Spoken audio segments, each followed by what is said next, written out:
Hi, I'm Gemma. Thanks for visiting Create Studio.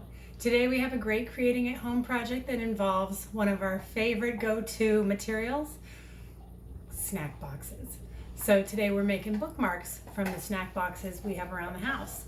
And if your house is like my house and you shop at Trader Joe's especially, then you always find great packaging with fun images. But also regular markets have a lot of great images too. And why not save them and reuse them and appreciate all the hard work that went into creating those images for us to shop and buy with. So I have a couple that I've already made, and I think it's really fun to pick out the parts of the boxes that you like for your bookmark. So I have some different boxes here. I've already started opening them up, and these are some of what I used part of before. You can open your boxes easily by, let's see, going with your seam. I think I opened it on the seam already. So yeah, I already opened it on the seam. So each box has a seam where the two parts are glued together. You can kind of slip your finger in there and pull down to just open the box without tearing anything. That way you have the best options for what you want to have your bookmark say. Maybe you want your bookmark to say "Cheese It," or you could pick out certain words from the box that you like and use. This is where I got the one for the cones that I thought was really fun. So you can do all kinds of different little images and have fun with them. You can even glue different parts together. But to get the basic bookmark, all I did was, well, I'll take the Cheez It idea for the example.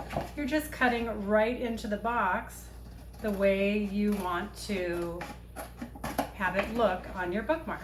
You can use a ruler to prepare it if you want to.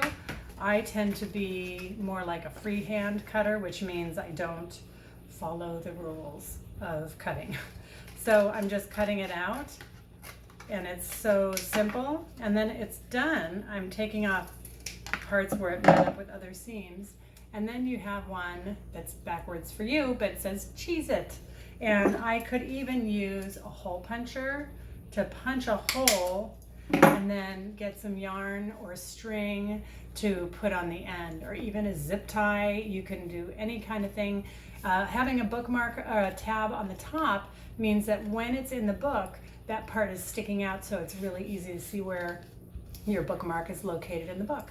So that is our project inspiration for you today. Hopefully you'll go through your kitchen and find things that the family is okay that you take apart to make bookmarks that you can make for yourself, for your friends, for your family, for your grandparents, anyone you can think of, the mail carrier. This is a great way to spread kindness and joy and fun, and it's fun to do. Hope you enjoyed this, and we'll see you next time.